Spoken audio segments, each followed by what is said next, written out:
स्वागत है आप सभी का। देखिए PSSOU pre BEd and pre DElEd entrance exam 2026 के लिए जीके का ये सीरीज चल रहा है। ये उस सीरीज का 9वां पार्ट है।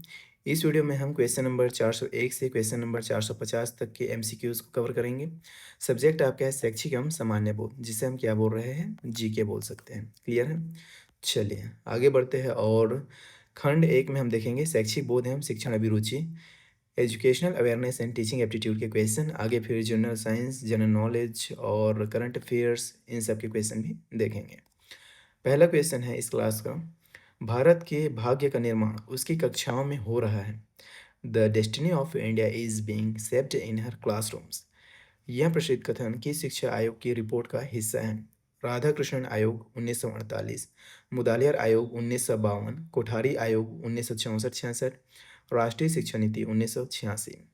बताइए किस शिक्षा आयोग का रिपोर्ट का ये हिस्सा है ये कथन, भारत के भाग्य का निर्माण उसकी कक्षाओं में हो रहा है। तो आप लोग याद रखेंगे इसको, कोठारी आयोग 1964-66, ऑप्शन सी सही हो जाएगा। खोज विधि या ह्यूरिस्टिक मेथड के प्रतिपादक कौन माने जाते हैं? Armstrong, John Dewey, Frederick Froebel, Kilpatrick. तो याद रखेंगे आर्मस्ट्रॉन्ग, ऑप्शन ए सही हो जाएगा। यदि कोई छात्र कक्षा में ध्यान केंद्रित नहीं कर पाता है तो एक शिक्षक के रूप में आपका सबसे अच्छा कदम क्या होगा? उसे कक्षा के बाहर निकाल देंगे, ऐसा गलती आपको नहीं करना है। उसके ध्यान न देने के कारणों का पता लगाएंगे और शिक्षण विधि में बदलाव करेंगे। जी हाँ, आपको यही करना है। अगला ऑप्शन है फिर उसकी शिकायत प्राचार्य से करेंगे, इससे काम नहीं बनेगा, उसे डांटेंगे, ऐसा भी आपको नहीं करना है। सबसे सही, सबसे एप्रोप्रिएट राइट आंसर क्या हो जाएगा? तो ऑप्शन बी, उसके ध्यान न देने के कारणों का पता लगाएंगे और शिक्षण विधि में बदलाव करेंगे। बुनियादी शिक्षा, बेसिक एजुकेशन या नई तालीम का विचार किसने प्रस्तुत किया था? रविंद्रनाथ टैगोर, महर्षि अरविंद, महात्मा गांधी, डॉक्टर जाकिर हुसैन। तो इसे आप लोग याद रखेंगे, महात्मा गांधी, ऑप्शन सी इसका सही उत्तर हो जाएगा। और ये question very most important question है, कई बार एग्जाम्स में पूछा जा चुका है। क्लियर है? Autism, autism spectrum disorder ASD मुख्य रूप से किस प्रकार के विकास को प्रभावित करता है? केवल शारीरिक विकास को, सामाजिक संपर्क और संचार कम्युनिकेशन कौशल को, केवल देखने की क्षमता को, केवल सुनने की क्षमता को। तो ये किसे प्रभावित करता है? ये जो ऑटिज्म है, सामाजिक संपर्क और संचार कौशल को, कम्युनिकेशन को इफेक्ट करता है। ऑप्शन बी इसका सही उत्तर हो जाएगा। शिक्षा मनोविज्ञान में क्रिया प्रसूत अनुबंधन ऑपरेंट कंडीशनिंग का सिद्धांत किसने दिया था? Ivan Pavlov, BF Skinner, Jean पियाजे, अल्बर्ट बंडूरा। किसने दिया था? बीएफ स्किनर, ऑप्शन बी इसका सही उत्तर हो जाएगा। राष्ट्रीय शिक्षा नीति एनईपी 2020 में 10+2 प्रणाली को किस नए ढांचे में बदला गया है? जीके के पार्ट 1 वीडियो में हमने आपको बताया था, आप इसे 5334 से याद रख सकते हैं। ये एक निमोनिक याद रख सकते हैं 5334, और कुछ नहीं करना है, इसको आप लिख देंगे 5+3+3+4। ये क्या है? नया एजुकेशनल ढांचा है एनईपी 2020 के अकॉर्डिंग। ऑप्शन बी इस क्वेश्चन का राइट आंसर हो जाएगा। क्लियर है? राष्ट्रीय अध्यापक शिक्षा परिषद एनसीटीई का मुख्यालय कहाँ स्थित है?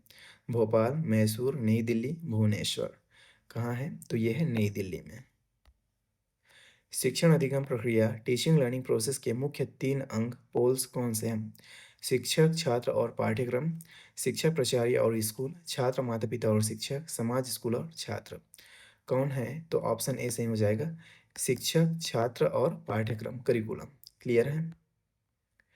इवैल्यूएशन मूल्यांकन और मापन मेजरमेंट में मुख्य अंतर क्या है? मूल्यांकन और मापन में क्या अंतर है उसे आपको बताना है। दोनों एक ही है, दोनों एक तो नहीं है। मापन केवल मात्रात्मक क्वांटिटेटिव होता है, जबकि मूल्यांकन मात्रात्मक और गुणात्मक दोनों होता है। जी हाँ, मुख्य डिफरेंस क्या है? तो ऑप्शन बी, मूल्यांकन केवल अंकों का योग है, ऐसा भी नहीं होता। मापन एक सतत प्रक्रिया है, मूल्यांकन नहीं, ये भी गलत है। ऑप्शन बी इस क्वेश्चन का सही उत्तर हो जाएगा। चलिए आगे बढ़ते हैं और देखते हैं समसामयिकी, करंट अफेयर्स एवं सामान्य ज्ञान से कुछ इंपॉर्टेंट क्वेश्चन। राष्ट्रीय युवा दिवस नेशनल यूथ डे 12 जनवरी को किनके जन्म दिवस पर मनाया जाता है? तो इसमें तो पहले आप ये याद रखेंगे कि राष्ट्रीय युवा दिवस कब मनाया जाता है, तो ये मनाया जाता है 12 जनवरी को। किसके जन्म दिवस के उपलक्ष्य पर मनाया जाता है, तो उसे आप लोग याद रखेंगे। भगत सिंह, चंद्रशेखर आजाद, स्वामी विवेकानंद, राजीव गांधी। सही उत्तर क्या हो जाएगा? स्वामी विवेकानंद। ऑप्शन सी इस क्वेश्चन का सही आंसर हो जाएगा। हाल ही में फ्रांस के किस शहर में 2024 के ग्रीष्मकालीन ओलंपिक खेलों का आयोजन हुआ? मार्सिले, लियोन, पेरिस, कांस। सही उत्तर हो जाएगा ऑप्शन सी पेरिस। वर्ष 2024 के गणतंत्र दिवस रिपब्लिक डे समारोह में भारत के मुख्य अतिथि चीफ गेस्ट कौन थे? Joe Biden, America. Emmanuel Macron, France. Rishi Sunak, Britain. Abdel Fattah el Sisi, मिस्र। राइट आंसर क्या हो जाएगा? Option B, Emmanuel Macron, France. ISRO का गगनयान मिशन मुख्य रूप से किस उद्देश्य के लिए तैयार किया जा रहा है? सूर्य के अध्ययन के लिए, मानव को अंतरिक्ष में भेजने के लिए, मंगल ग्रह की सतह की जांच के लिए, महासागर के रहस्यों को जानने के लिए। सही उत्तर हो जाएगा ऑप्शन बी, मानव को अंतरिक्ष में भेजने के लिए। 2024 में किसे Dada Saheb Phalke life time achievement पुरस्कार से सम्मानित किए जाने की घोषणा की गई है? रजनीकांत, आशा पारेख, वाहिदा रहमान, मिथुन चक्रवर्ती। सही उत्तर हो जाएगा मिथुन चक्रवर्ती। G20 का 21वां स्थायी सदस्य कौन सा संगठन बना है? अफ्रीकी संघ, आसियान, सार्क, नाटो। तो इसे आप लोग याद रखेंगे, ऑप्शन ए सही हो जाएगा, अफ्रीकी संघ, अफ्रीकन यूनियन। विश्व पर्यावरण दिवस वर्ल्ड इन्वायरमेंट डे प्रतिवर्ष किस तिथि को मनाया जाता है? 21 मार्च, 22 अप्रैल, 5 जून, 16 सितंबर। तो ये तो बच्चों वालों क्वेश्चन है, सब जानते हैं 5 जून को मनाते हैं। नीति आयोग के वर्तमान सीईओ कौन है? अमिताभ कांत, परमेश्वरन अय्यर, BVR सुब्रमण्यम, सुमन बेरी। सही उत्तर हो जाएगा option C, BVR Subrahmanyam. Bharat में राष्ट्रीय मतदाता दिवस नेशनल वोटर्स डे कब मनाया जाता है? 15 अगस्त, 25 जनवरी, 26 जनवरी, 2 अक्टूबर। सही उत्तर हो जाएगा 25 जनवरी को, ऑप्शन बी इसका सही आंसर है। COP28 जलवायु शिखर सम्मेलन का आयोजन किस देश में किया गया था? भारत, UAE, दुबई, मिस्र, शर्म अल शेख, ब्रिटेन, ग्लासगो। इसका सही आंसर आप लोग याद रखेंगे, UAE, दुबई में। चलिए आगे बढ़ते हैं और भारतीय इतिहास, भूगोल एवं राज्य व्यवस्था के कुछ इंपॉर्टेंट क्वेश्चन देखते हैं। पानीपत का द्वितीय युद्ध, सेकंड बैटल ऑफ पानीपत, 1556 ईस्वी में किन के बीच लड़ा गया था? तो अगेन इसमें आप लोग ये याद रखेंगे कि पानीपत का द्वितीय युद्ध कब लड़ा गया था? तो 1556 ईस्वी में। और किन के बीच लड़ा गया था? तो अकबर और हेमू के बीच में लड़ा गया था। ऑप्शन बी इसका सही आंसर है, इसे भी आप लोग याद रखेंगे। भारतीय राष्ट्रीय कांग्रेस के प्रथम मुस्लिम अध्यक्ष कौन थे? Maulana Abul Kalam Azad, doctor Zakir Hussain, Badruddin Tyabji, sir Syed Ahmad Khan. सही आंसर हो जाएगा ऑप्शन सी, बदरुद्दीन तैयबजी। भारत छोड़ो आंदोलन, क्वाइट इंडिया मूवमेंट किस वर्ष शुरू किया गया था? 1930, 1940, 1942, 1945। तो इसे आप लोग याद रखेंगे, कब शुरू किया गया था? 1942 में। विश्व का सबसे बड़ा मरुस्थल डिजर्ट कौन सा है? थार मरुस्थल, गोबी मरुस्थल, आटाकामा मरुस्थल, सहारा मरुस्थल। तो इसे आप लोग याद रखेंगे, कौन सा है? सहारा मरुस्थल, सहारा डेजर्ट। ऑप्शन डी सही हो जाएगा। दक्षिण भारत की किस नदी को दक्षिण गंगा के नाम से भी जाना जाता है? कावेरी, कृष्णा, गोदावरी, तुंगभद्रा।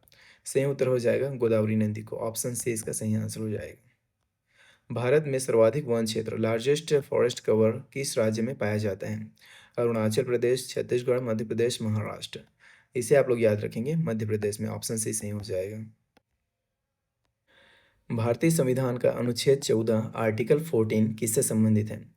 बोलने की स्वतंत्रता, छुआछूत का अंत, विधि के समक्ष समानता, इक्वालिटी बिफोर लॉ, जीवन जीने का अधिकार। सही आंसर हो जाएगा आर्टिकल 14 किससे संबंधित है? ऑप्शन सी, विधि के समक्ष समानता, इक्वालिटी बिफोर लॉ। मौलिक कर्तव्यों, फंडामेंटल ड्यूटीज को भारतीय संविधान में किस समिति की सिफारिश पर जोड़ा गया था? किसको? मौलिक कर्तव्यों को। बलवंत राय मेहता समिति, स्वर्ण सिंह समिति, कोठारी समिति, नरसिम्हन समिति।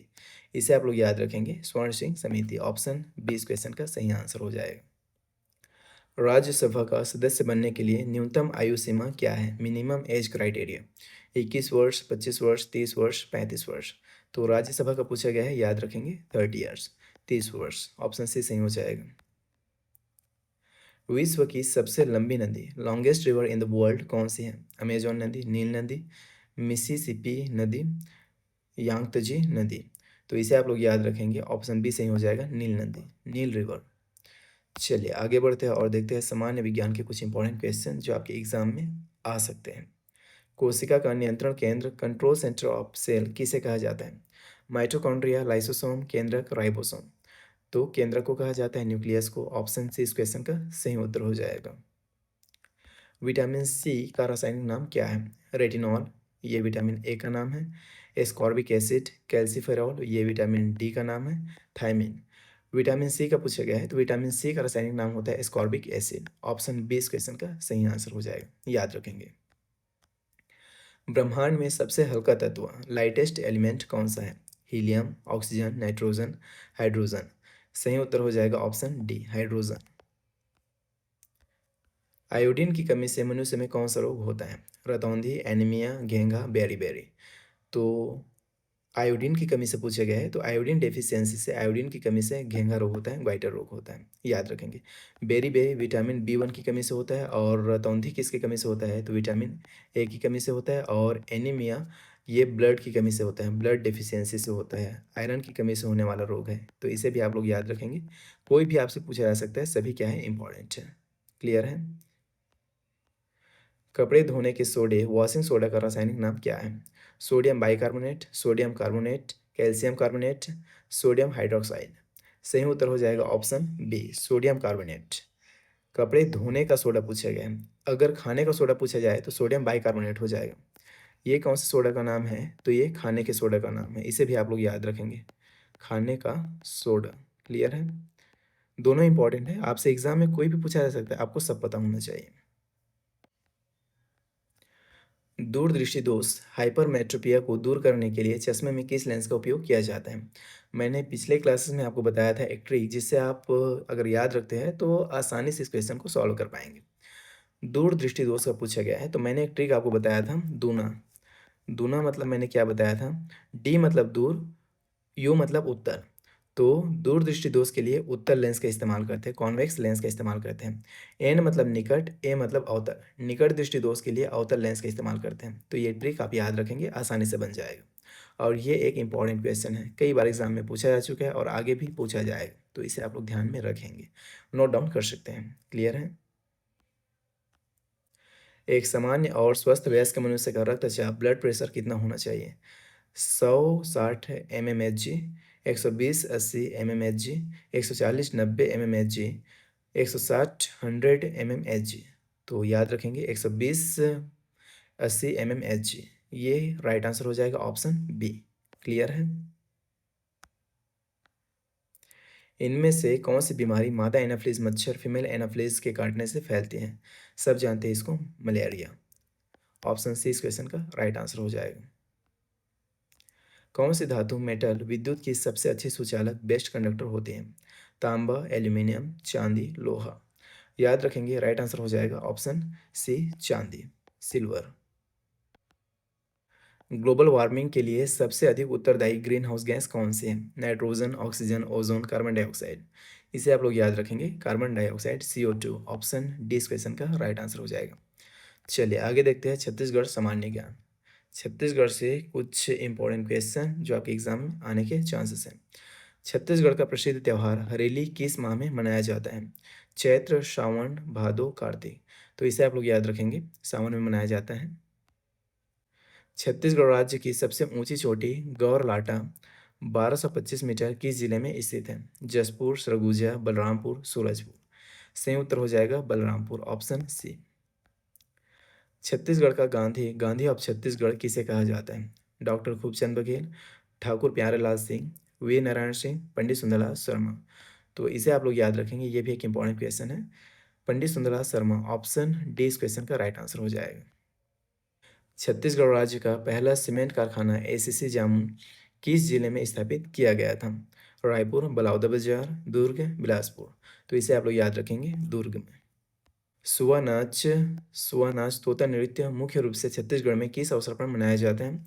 होली के समय, दीपावली के समय, पोला के समय, तीजा के समय। तो इसे तो आप सब लोग जानते ही हैं, देखते भी हैं और मनाते भी हैं। कब मनाते हैं? तो ये मनाते हैं आप दीपावली के समय। ऑप्शन बी इस क्वेश्चन का राइट आंसर हो जाएगा।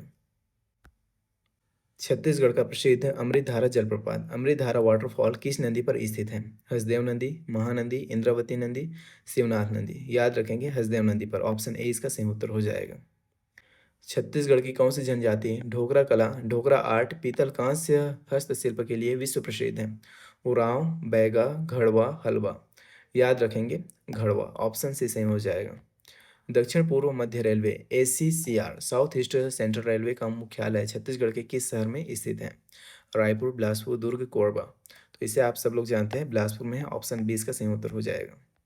क्षेत्रफल की दृष्टि से छत्तीसगढ़ का सबसे बड़ा राष्ट्रीय उद्यान नेशनल पार्क कौन सा है? इंद्रावती राष्ट्रीय उद्यान, कांगेर घाटी राष्ट्रीय उद्यान, गुरु घासीदास राष्ट्रीय उद्यान। उपयुक्त में से कोई नहीं। सही उत्तर हो जाएगा ऑप्शन सी, गुरु घासीदास राष्ट्रीय उद्यान। अगला क्वेश्चन है फिर, बस्तर के आदिवासियों द्वारा किए गए प्रसिद्ध भूमकाल विद्रोह जो कि 1910 में हुआ था का नेतृत्व किसने किया था? वीर नारायण सिंह, गुंडाधुर, गेंद सिंह, हनुमान सिंह। इसे आप सब लोग याद रखेंगे गुंडाधुर। ऑप्शन 20 का सही उत्तर हो जाएगा। तो इस तरह से इस क्लास में भी हमने जीके के 50 इंपॉर्टेंट क्वेश्चन देखे एंड डेफिनेटली सभी क्वेश्चन आपको अच्छे लगा होगा, पसंद आया होगा, समझ में आया होगा। वीडियो पसंद आया तो लाइक कीजिएगा, चैनल को सब्सक्राइब करना ना भूलें आगे आने वाले क्लासेस को देखने के लिए। अभी ये सीरीज़ कंटिन्यू रहेगा। हम लगभग आपको 800 जीके के क्वेश्चन कराने वाले हैं, उसके लिए आप लोग तैयार रहिएगा। बाकी हम आपसे मिलते हैं नेक्स्ट वीडियो में। Till then take care and bye.